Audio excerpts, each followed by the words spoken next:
우리가 지금 함께 읽은 이 데살로니가 전서는 바울이 보낸 서신 중에서 가장 먼저 기록되었다고 알려져 있습니다. 그러니까 신약 성경 중에서 가장 먼저 기록된 책이라고 알려져 있는 것이 바로 이 데살로니가 전서입니다. 주후 50년경에 쓰여졌다고 학자들이 말하고 있는데요. 이 데살로니가 교회는 바울이 전도 여행 중에 들려서 복음을 전하고 세워진 교회입니다. 그 내용이 사도행전 17장에 잘 기록이 되어 있는데요. 바울과 동역자들이 전도 여행을 하면서 빌립보라는 도시에서 많은 고난을 당했습니다. 그리고 그 후에 데살로니가에 도착을 하게 되는데, 이 데살로니가라는 도시는 로마 시대에 그 마게도니아 지방에 있는 행정구역의 중심이 되는 아주 중요한 도시였습니다. 당시에 많은 유대인들이 이 데살로니가에 살고 있었다고 하는데요.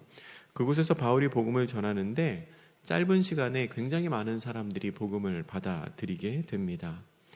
그런데 그렇게 많은 사람들이 복음을 받아들이는 것과 동시에 또 많은 사람들이 바울 일행을 배척하고 바울 일행을 이렇게 괴롭히고 반발하고, 그래서 바울 일행이 급히 또 이제 베레아라는 도시로 떠나가게 됩니다.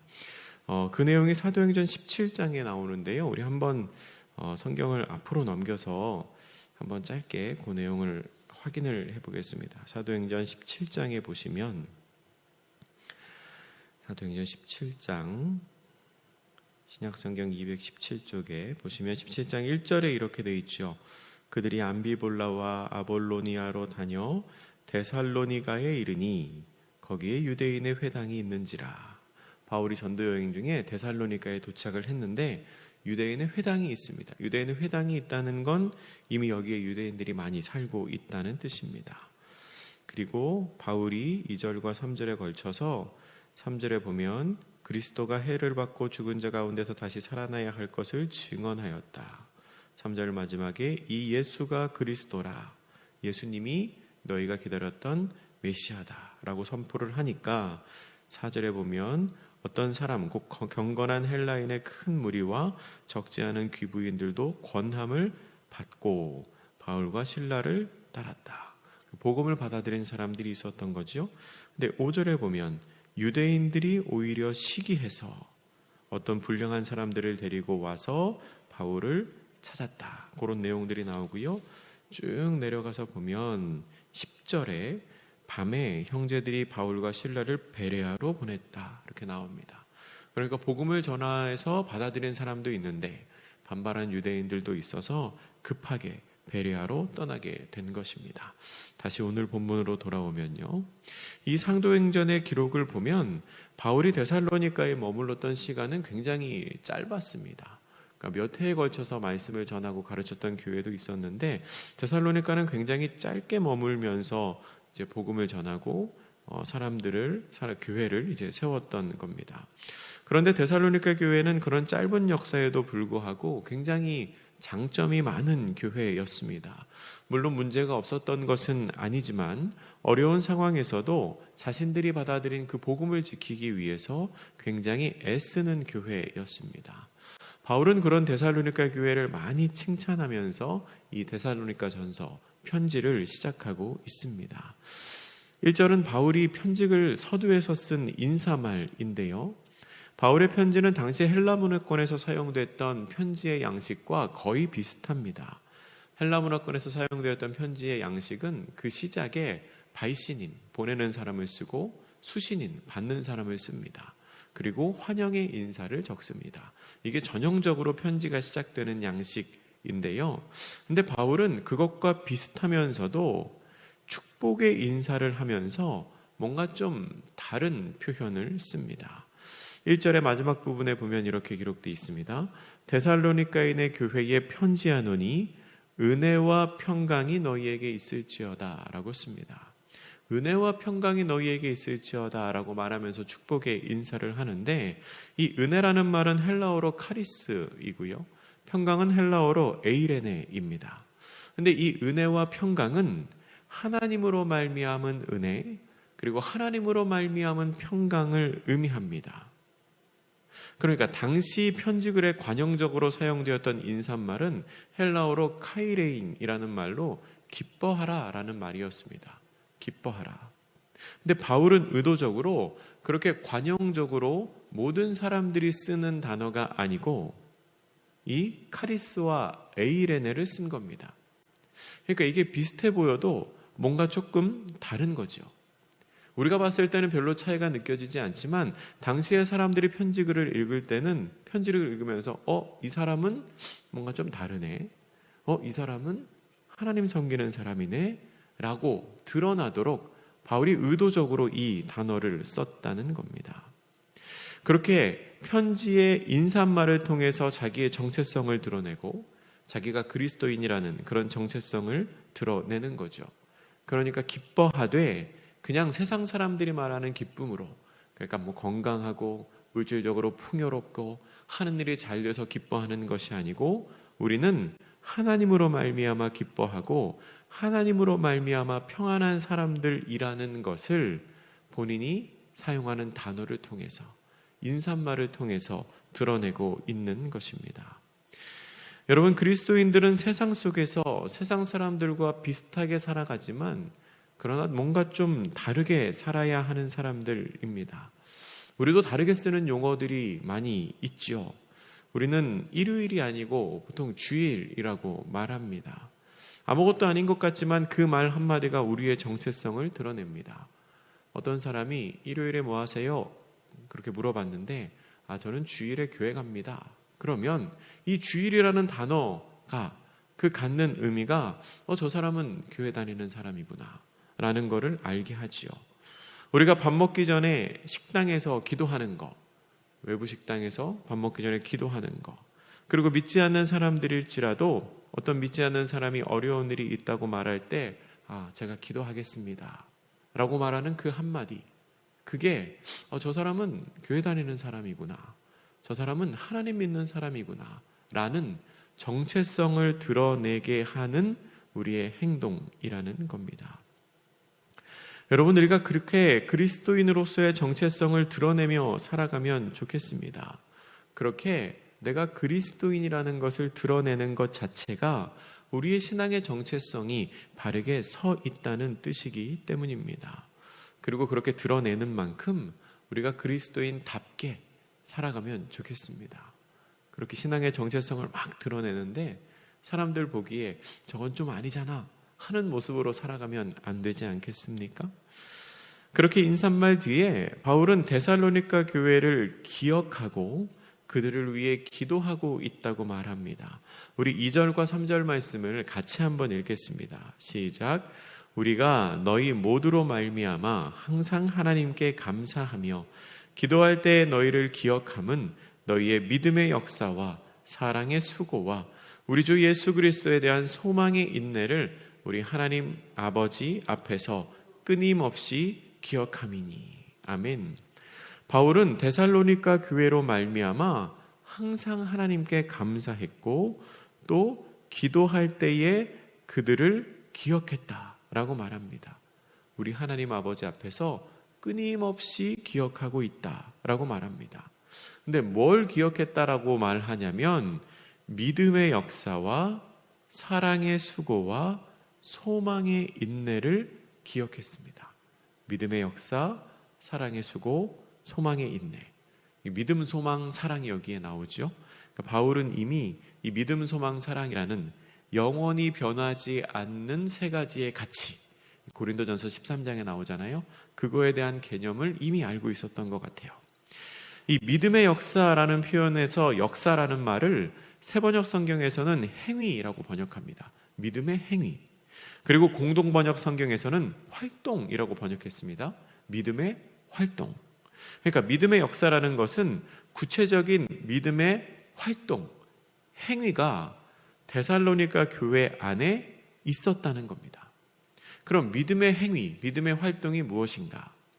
이 데살로니가 교회 성도들은 실제적으로 복음을 받아들인 후에 그들의 삶이 바뀌었습니다. 삶이 완전히 바뀌어서 예수를 그리스도로 고백하는 삶으로 살아가게 됐죠. 그런데 그렇게 삶이 바뀐다는 것은 사실 쉬운 일이 아닙니다. 그렇게 삶이 변함으로 말미암아 여러 가지 어려움이 있었고 여러 가지 고난이 다가왔지만 흔들리지 않고 그 믿음을 지켜나갔다는 겁니다. 그런 믿음의 행위, 역사가 있었다는 거죠. 세상 속에서 흔들리지 않고 하나님만을 바라보는 믿음의 행위가 데살로니가 교회 안에 있었습니다. 두 번째로 사랑의 수고라는 말은요, 말 그대로 풀어보면 사랑하는 일이 참 수고로운 일이라는 겁니다. 뒤집으면 수고를 감수하며 사랑했다는 뜻입니다. 당시의 성도들은 그리스도인의 공동체 안에 속했다는 이유로 여러 가지 어려움을 당했어야 했습니다. 재산을 몰수당하기도 하고요, 무서운 고문을 당하기도 했습니다. 그렇기에 주님께서 세우신 공동체 자체를 사랑하는 일이 굉장히 고통스럽고 굉장히 수고로운 일이었습니다. 그런데 데살로니가 교회 성도들은 그런 수고를 무릅쓰고 공동체를 사랑하는 사람들이라는 겁니다. 그런데 이 사랑의 수고라는 말은 사실 신앙의 핍박이 없는 이 시대 우리에게도 똑같이 적용되는 말입니다. 여러분, 사랑하는 일은 사실 굉장히 수고로운 일입니다. 왜냐하면 말만으로 할 수가 없거든요. 마음이 있으면 내 시간을 내서 혹은 물질을 내서 손과 발로 다른 사람을 섬겨야 하는 것이 우리의 사랑의 수고입니다. 근데 데살로니가 교회 안에 그런 행위가 있었다는 겁니다. 세 번째로 주 예수 그리스도에 대한 소망의 인내가 있습니다. 그러니까 우리 주님 예수 그리스도를 바라보는 소망으로 현실의 삶을 참고 기다리는 겁니다. 소망 가운데 인내하는 거죠. 그리스도를 향한 소망과 그때까지 참을 수 있는 인내가 바탕이 되었기 때문에 실제적으로 믿음의 역사를 이루어갈 수도 있고 사랑의 수고도 감당할 수 있었던 겁니다. 소망이 없다면, 주님이 오신다는 소망이 없다면, 그날과 그때의 하나님의 나라가 우리에게 보장됐다는 소망이 없다면 이 땅에서 하는 모든 행위가 다 의미 없을지 모릅니다. 그러면 믿음의 역사도 감당하기 힘들고 사랑의 수고도 감당하기 힘든데 소망이 있기 때문에, 그것도 인내 가운데 신뢰하는 소망이 있었기 때문에 그 모든 일을 감당할 수 있었다는 거죠. 그 어느 것 하나 사실 제대로 감당하기가 쉽지 않은 일인데 데살로니가 교회 교인들은 그렇게 신앙생활을 했고 바울은 그렇게 신앙생활을 하는 데살로니가 교인들의 신앙을 기억한다. 내가 기억한다. 라고 말하는 겁니다. 그리고 기억할 때마다 그 신앙생활의 모습이 얼마나 아름다운지 내가 감사하지 않을 수 없고 기도하지 않을 수 없다라고 말하고 있는 겁니다. 데살로니가 교인들은 분명히 많이 힘들었을 겁니다. 그런데 아마 제가 추측하기에 바울의 이 편지를 받아 읽으면서 그 마음이 참 기뻤을 것 같습니다. 왜냐하면 자신들의 믿음을 누군가가 기억해 준다는 그 사실이 너무 좋지 않았을까 하는 생각이 듭니다. 물론 누가 보라고 한 일은 아닙니다. 바울 보라고 신앙생활을 잘한 건 아니겠죠. 누가 보라고 한 일은 아니지만 그러나 누군가가 나의 수고를 기억해 준다면 사실 그것만큼 고마운 일이 없습니다. 내가 하나님 모으려고 하는 일이지만 하나님의 영광을 위해서 모든 일을 하지만 그런데 사람들이 그 나의 수고를 내가 이렇게 하는 거 아무도 모를 거야 했는데 알아준다면 인간적인 마음으로 참 기쁠 수 있죠. 근데 바울의 이 권면, 이 데살로니가 교회 교인들을 향한 편지를 통해서 우리는 하나님께서도 우리를 그렇게 바라보시고 우리를 기뻐하신다는 것을 알게 됩니다. 바울이 데살로니가 교회를 기억하고 감사하고 기도했던 것처럼 하나님께서는 우리 각 사람을 기억하십니다. 우리 한 사람 한 사람이 감당하는 믿음의 역사, 그리고 사랑의 수고, 소망의 인내를 하나님이 이미 알고 계시다는 겁니다. 세상은 알아주지 않아도 하나님께서 여러분의 그 수고와 그 믿음과 그 소망을 이미 아시고 하나님이 기뻐하고 계신다는 겁니다. 우리 4절과 5절 말씀도 같이 읽겠습니다. 시작. 하나님의 사랑하심을 받은 형제들아 너희의 택하심을 아노라. 이는 우리 복음이 너희에게 말로만 이른 것이 아니라 또한 능력과 성령과 큰 확신으로 된 것임이라. 우리가 너희 가운데서 너희를 위하여 어떤 사람이 된 것은 너희가 아는 바와 같으니라. 아멘. 바울은 데살로니가 교회를 향하여 그들이 하나님의 사랑을 받는 사람들이고 하나님께서 그들을 택하셨다고 말합니다. 그들이 이미 보여준 신앙생활의 모습, 그러니까 믿음, 소망, 사랑이 드러나는 그 신앙생활의 모습을 통해서 그들이 이미 하나님의 택함을 받은 존재들이라는 것 우리가 알 수 있습니다. 그런데 5절은 그 말을 다시 한번 확인합니다. 5절에 나와 있는 말씀을 보면요, 복음이 말로만 이른 것이 아니라 능력과 성령과 큰 확신으로 되었다라고 말합니다. 무슨 말이냐면 그들이 말로만 복음을 드러내는 것이 아니라 행함으로 복음을 드러내고 있다는 겁니다. 복음을 들음으로 말미암아 그 삶이 변하여 행함으로 능력과 성령과 확신으로 복음이 그들의 삶에 나타난다는 거죠. 고린도전서 4장 20절 말씀에 하나님의 나라는 말에 있지 아니하고 오직 능력에 있음이라 말씀하신 것처럼 데살로니가 교회는 말이 아니고 말만 하는 게 아니고 성령의 능력을 삶으로 드러냄으로 말미암아 복음이 그 안에 있다는 것을 스스로 드러내는 교회, 그런 성도들이었다는 겁니다. 그리고 그들은 많은 환난 가운데에서도 성령의 기쁨으로 말씀을 받았습니다. 6절은 이렇게 기록합니다. 또 너희는 많은 환난 가운데서 성령의 기쁨으로 말씀을 받아 우리와 주를 본받는 자가 되었으니. 아멘. 말씀을 괴로워서 억지로 받아들이는 게 아니고요, 성령님께서 주시는 기쁨 가운데 말씀을 받아들이는 겁니다. 그리고 기쁨 가운데 말씀을 받아들이게 되니 주님을 따르게 되고 주님을 따르는 본이 되는 사람들, 그렇게 되었다는 겁니다. 말씀을 받아들이는 것과 성령의 기쁨은 서로 분리될 수가 없습니다. 기쁨 가운데 말씀을 받아들이고 말씀을 받아들일 때에 기쁨이 생깁니다. 그렇게 기쁨이 생기면 더 하나님의 말씀을 받아들이게 되고 더 하나님의 말씀에 깊이 빠지게 되면 더 큰 기쁨을 우리에게 허락하여 주십니다. 그 결과 데살로니가 교회는 마게도냐와 아가야 지방에 있는 모든 믿는 사람들의 본이 되었습니다. 여러분, 이건 참 기분 좋은 칭찬입니다. 말씀드린 것처럼 데살로니가 교회는 사도 바울이 오래 머물렀던 교회도 아니고 역사가 오래된 교회도 아닙니다. 그런데 그 지역에 있는 그 어떤 교회보다 본이 될 만한 교회다라고 말하고 있으니 참 하나님의 복을 많이 받았고 그 복을 누리고 또 칭찬받기에 합당한 교회였던 겁니다. 8절 말씀을 데살로니가 교회에 대한 좋은 소문을 말합니다. 8절에 이런 말씀이 있습니다. 너희 믿음의 소문이 각처에 퍼졌으므로 우리는 아무 말도 할 것이 없노라. 이 말씀을 메시지 성경은 이렇게 번역합니다. 하나님을 믿는 여러분의 믿음의 소문이 널리 퍼졌습니다. 우리가 더 말할 필요가 없을 정도입니다. 여러분이 곧 메시지이니까요. 이렇게 번역합니다. 너무나 멋진 표현 아닙니까? 그리고 참 부러운 표현입니다. 너희 교회에 관한 소문이 얼마나 잘났는지, 얼마나 그 소문이 듣기에 좋은지 더 말할 필요가 없다. 그러니까 사도 바울이 변론해줄 필요가 없다는 겁니다. 아니, 데살로니가 교회는 왜 그래? 라는 말이 전혀 없는 거죠. 만약에 데살로니가 교회 왜 그래? 라는 말이 들린다면 사실 그렇지 않아. 뭔가 오해한 거야.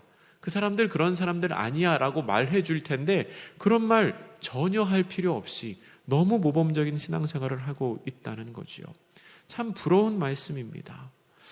우리 교회를 통해서도 우리 교회에 관한 그런 믿음의 소문이 널리 퍼지면 참 좋겠다 하는 마음이 있었습니다. 좋은 소문 남는 교회가 되면 얼마나 좋겠습니까? 예를 들어서 이건 뭐 순수하게 예를 드는 겁니다. 어떤 사람이 대전에 이사 왔는데 어떤 교회 갔어요. A 교회에 갔어요. 사람들이 물어봅니다. 교회 정하셨어요? 저 A 교회에 등록했습니다. 근데 반응이 그 교회 좀 힘든데, 그 교회 소문이 조금 그런데, 그렇게 이야기가 나오면 얼마나 좀 속상하겠습니까? 근데 대전에 이사했어요. 어느 교회 등록하셨습니까? 대전도안교회 갔습니다. 그 교회 너무 좋아요. 그 교회 믿음의 사람들이 많이 있는 교회입니다. 그 교회 은혜와 역사가 많이 나타나는 교회입니다. 그러면 얼마나 감사하겠습니까?